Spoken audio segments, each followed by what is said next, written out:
سیاستدان بالآخر ہار گئے، عبوری وزیر اعظم اب الیکشن کمیشن ہی چنے گا اور یہ انتخاب پیر کے روز تک ہو جائے گا۔ پیر کی شب نیا عبوری وزیر اعظم سامنے آ سکتا ہے۔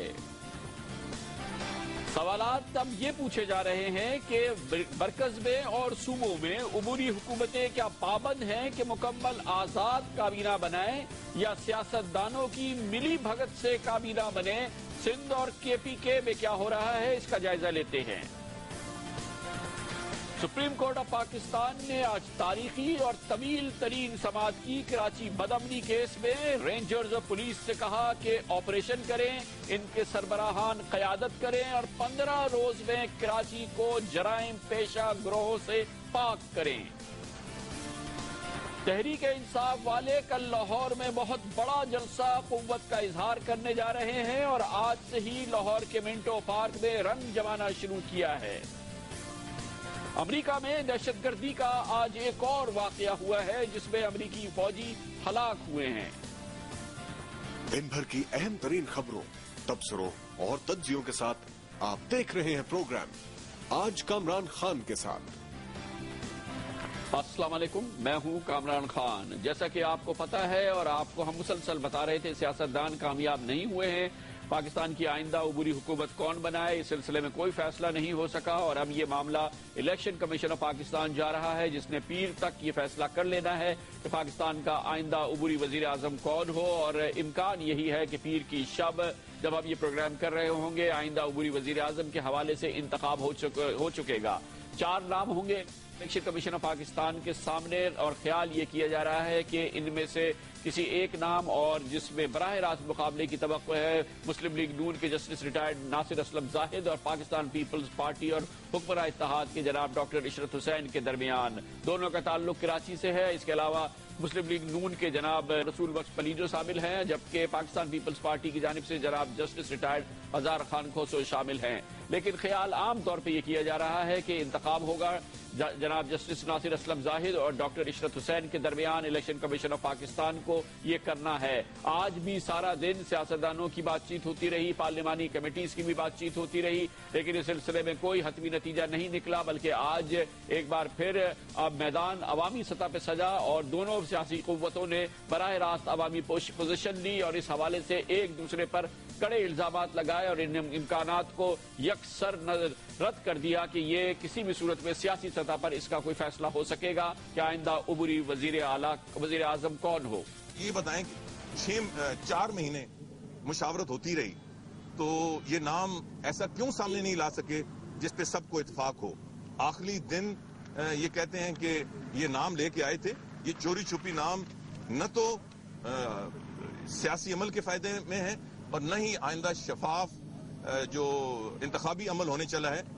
اس کے فائدے میں ہے۔ میں نے بطور اپوزیشن لیڈر جو کچھ کیا وہ عین آئین اور قانون کے مطابق تھا۔ جو بھی نام الیکشن کمیشن منتخب کرے گی یا سلیکٹ کرے گی